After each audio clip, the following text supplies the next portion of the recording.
Hello, hello, my beautiful women, beautiful, amazing, gifted, unlimited women of the world. Thank you for being here with me. This is Dr. Angelika Christie, your host of the show, Your Radiant Life After 45. And it's really a show for women who want more from life. And I'm pivoting more to really calling it a show for women after 55. Until I do this, it is called a show for women after 45. After 45 is 55 and 65 and 75 and 85. Yes? Okay. But this show is really for women who want to really connect deeply with themselves, with their physical body, with their amazing true nature, their spiritual selves, their partnerships, but also their love to themselves, and nurture this so that the body loves you back 1,000 times. We talk about all kinds of different things that are important and valuable to us women as we go through and beyond menopause. Okay, so this is the third session of me really reading and contemplating with you from the book of The Art of Contemplation by Richard Rudd. And in the last two sessions, we started with sensing the purpose of life. So you have more of purpose and fulfillment, especially as we get older. Because when we get older, so many responsibilities that we used to have before are not really there anymore. So we can focus more on ourselves. And it is really important that you know, let me see who all is here live with me. Oh, hello, Gail. Great that you are here. Thank you for being here.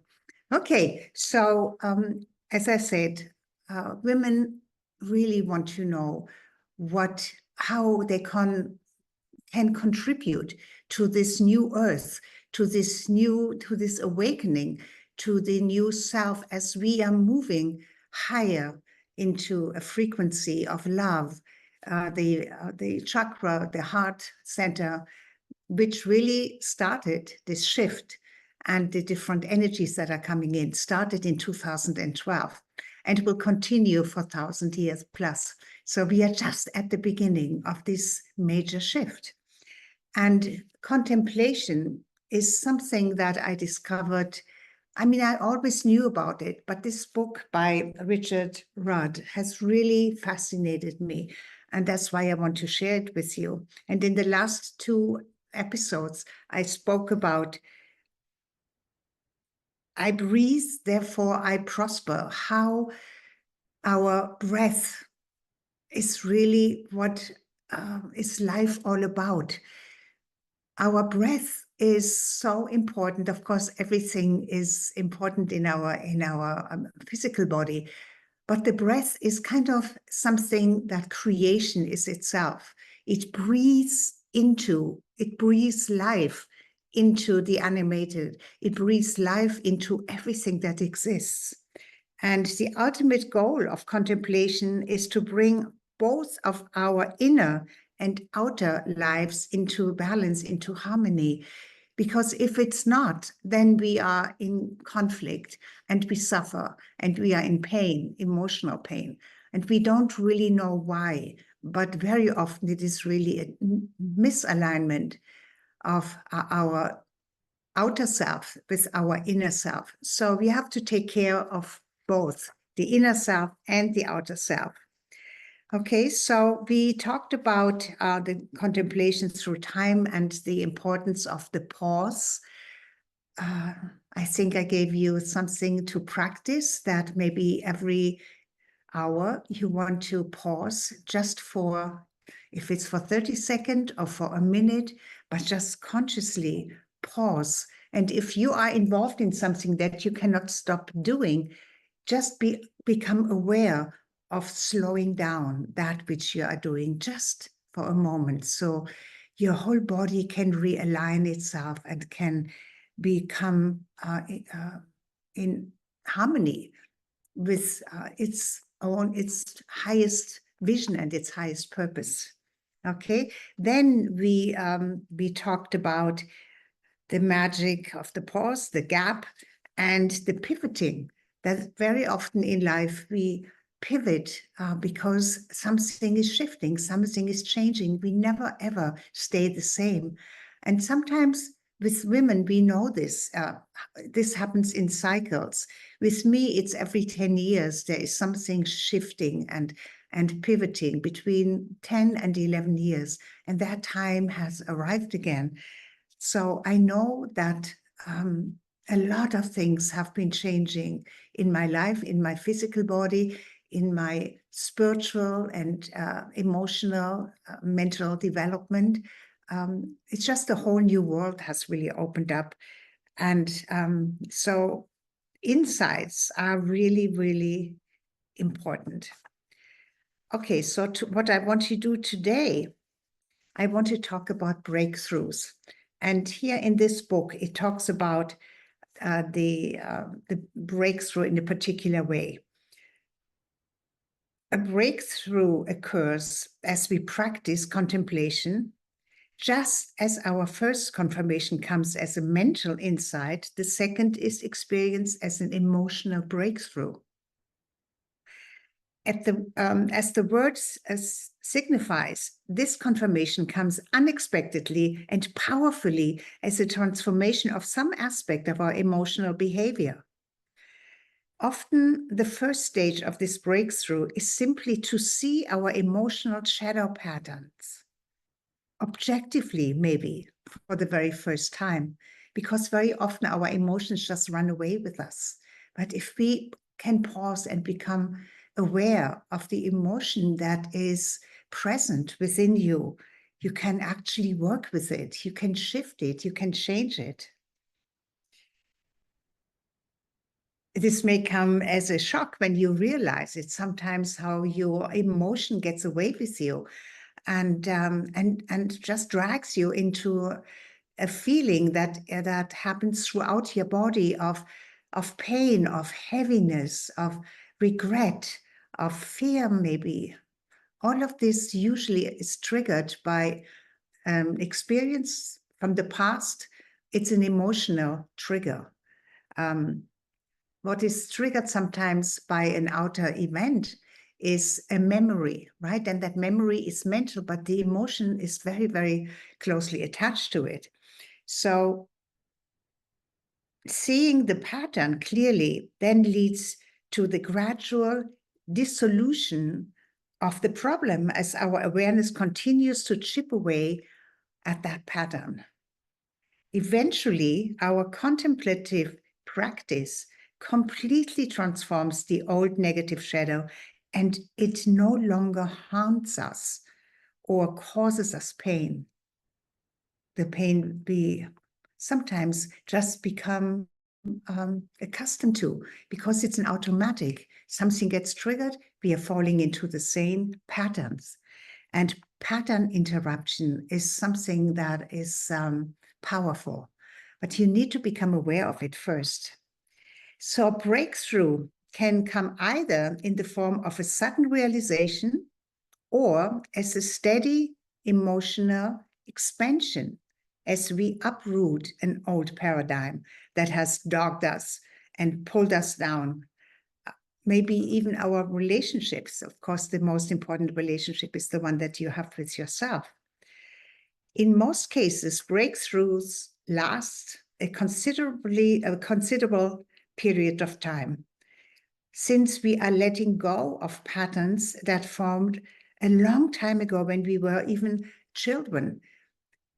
To become aware of these patterns and stop, maybe have that pause, pivot, and change our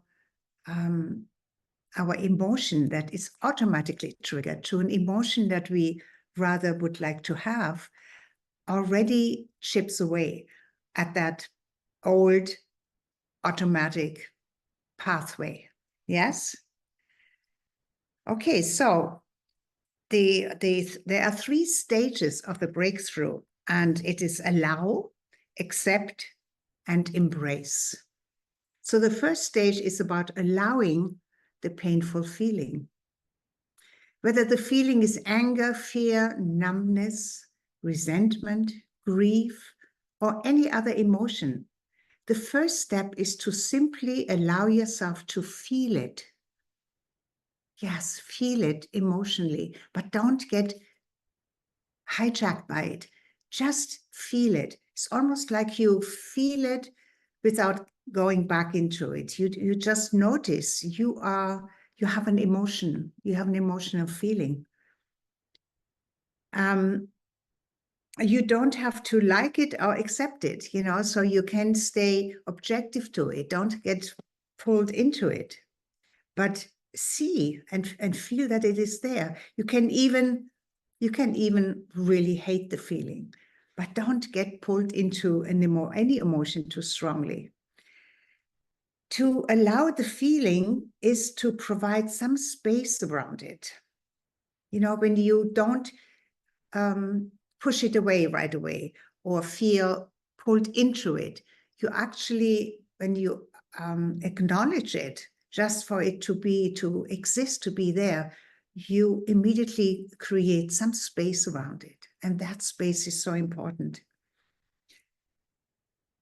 So the beauty of allowing is that it is so generous. I mean, you become almost the mother of your emotion. You allow it in your generosity.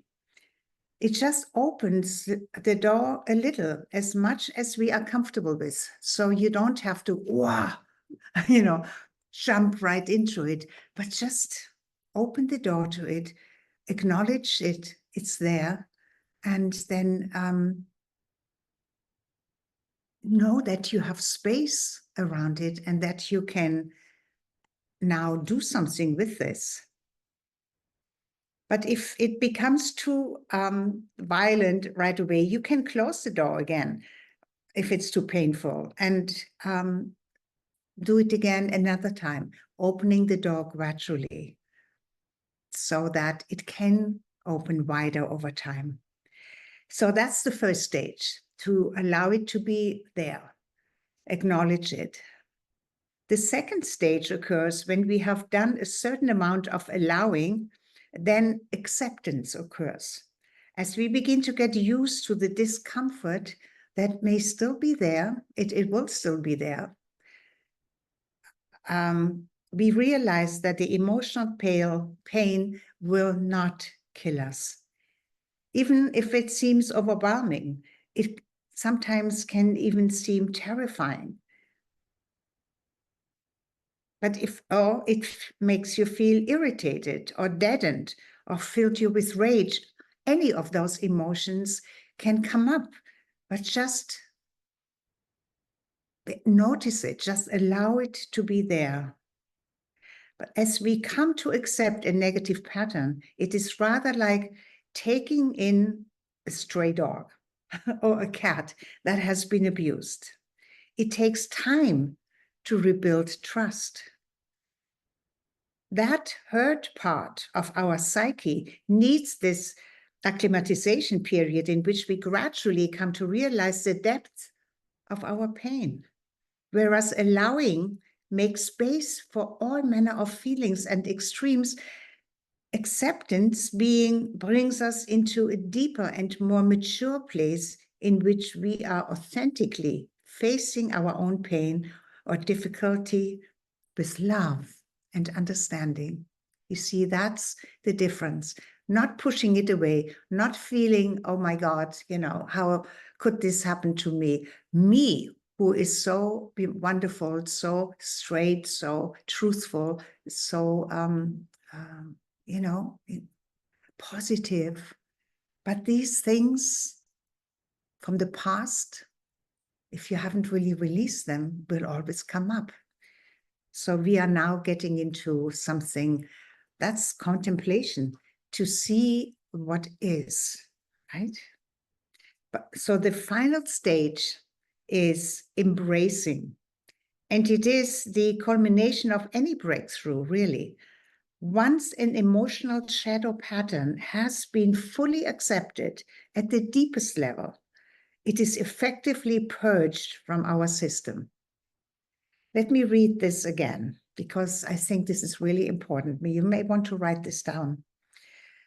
Once an emotional shadow pattern has been fully accepted at the deepest level, it is effectively purged from our system. And the painful memory that gave rise to the difficulty has been met with our deepest, most heartfelt compassion. Isn't that powerful? Because love and compassion is always stronger than pain and fear. But we have to practice it, right? It has been allowed to express itself without being projected onto another as blame. As soon as we own it, as soon as we can, when something is triggered, a painful emotion from the past, and we don't immediately pin it to somebody who hurt us or some situation that we had no fault at, that happened to us. We are really in a negative and downward spiral, but if we can embrace it, accept it, then that memory, that shadow memory, starts to dissolve and disappear. So we don't have to repress it anymore. The shadow may have been something that you wanted to avoid or was shameful before, maybe wanting to forget it. But over a period of time, through your great courage, the pattern has been transformed. And in a beautiful twist, it has become something remarkable. What is that remarkable thing that it has become? It has become grace. Yes, grace. Grace can take many forms. It can come from forgiveness or self-empowerment or humility or any other profound sense of emotional resolution. So the essence of the breakthrough is that our pain reveals its true higher purpose, which is to bring us a profound sense of wholeness and love. My goodness. I actually want you to take a moment and reflect on this. How does this resonate with you? How does this resonate with you?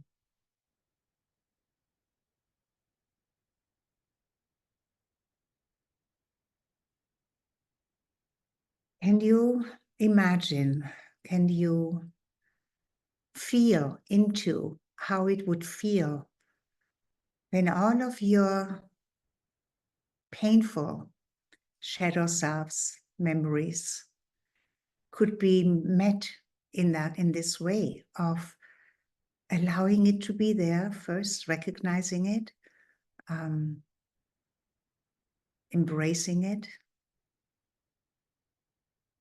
embracing it with acceptance and love, just like a mother would embrace a child, an unruly child.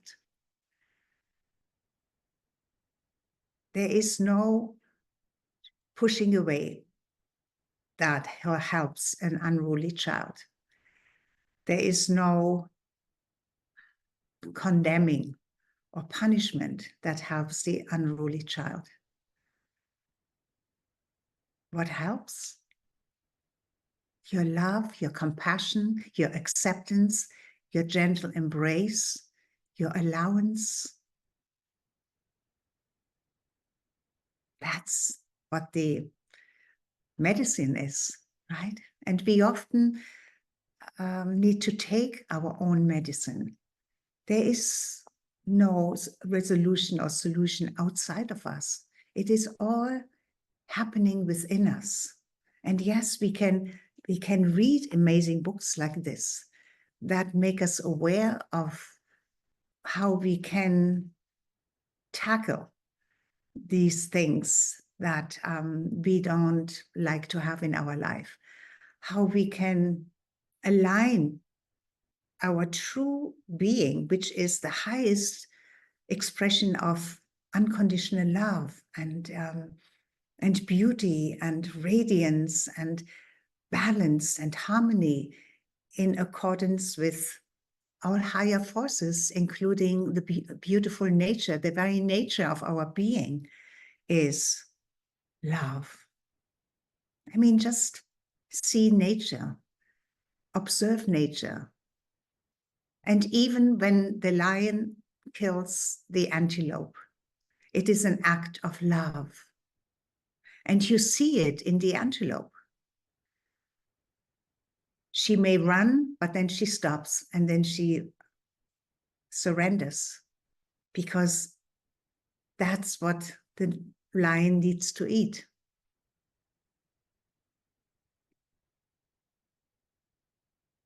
And if we can surrender to the pain that we have within us and embrace it and love it, we actually love it free. There are not a lot of, but I have several meditations and exercises to actually love free what has been attaching itself to you, to your emotions in the past, and doesn't want to let you go, and is triggered every time there is something that reminds you. It may be a song, it may be a scent, it may be a place, it may be another person that was in the, whatever it is, there are always these triggers, right? And when we recognize what those triggers are and become and see those triggers as the unruly child, then we can deal with it in a much more matured way. Okay. I lost where was I? I just have something that I have highlighted here. Above all, be gentle with yourself. Above all, be gentle with yourself. I think this is powerful. Okay. The core message that contemplation teaches us is that feeling fear and feeling these emotions from the past is safe. That is, fear does not feel safe, but it is safe to feel it. Pain, disappointment, abuse doesn't feel safe, but it is safe to feel it, because you now have a way of creating space around it, feeling it, seeing it in a different way, removing the shadow, embracing it, loving it free.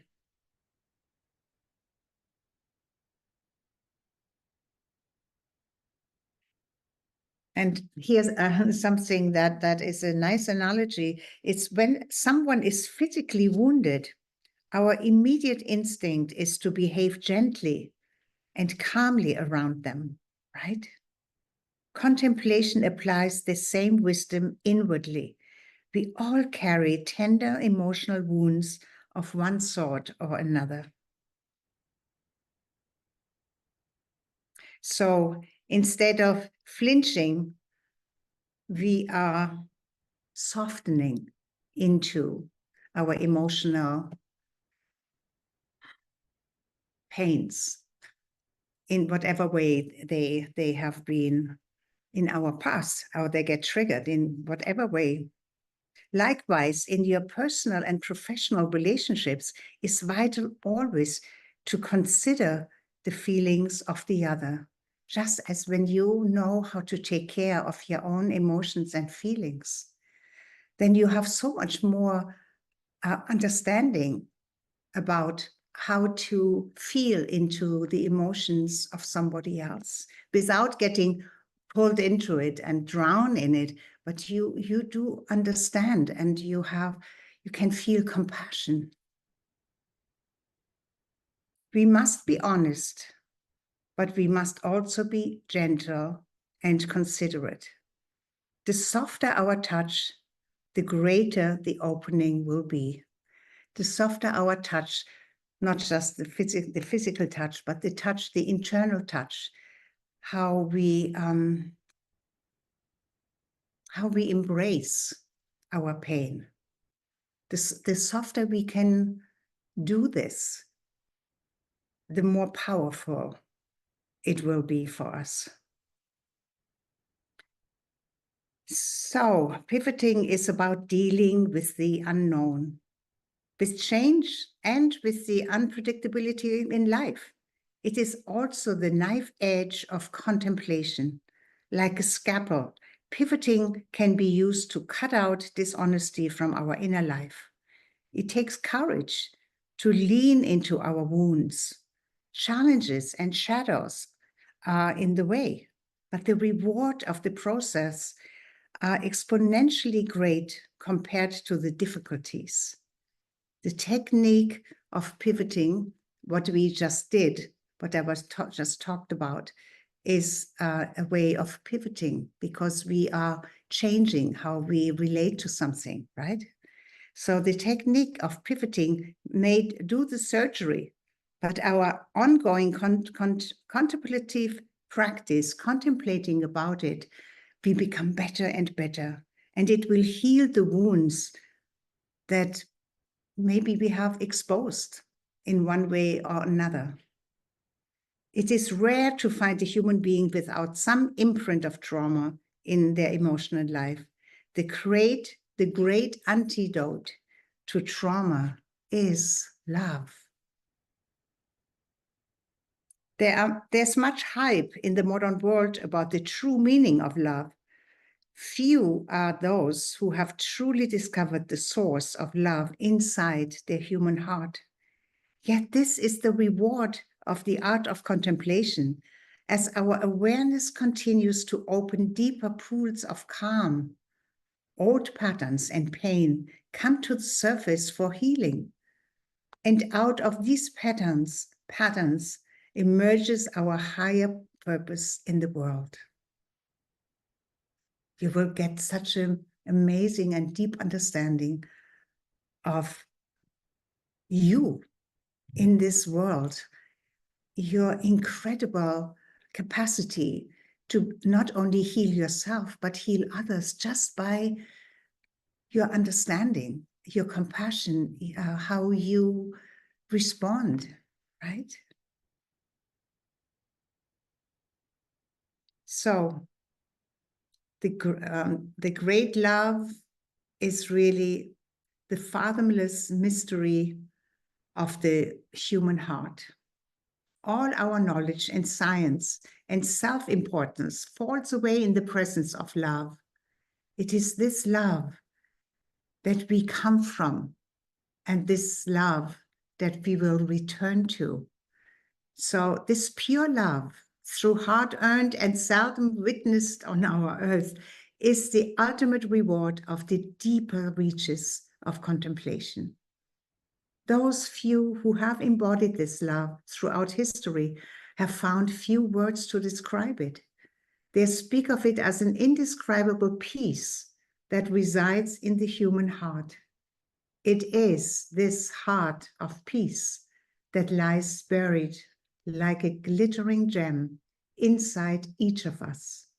It awaits the day when we will gather the courage to pierce our fear and softly allow the petals of our hearts to once again open fully.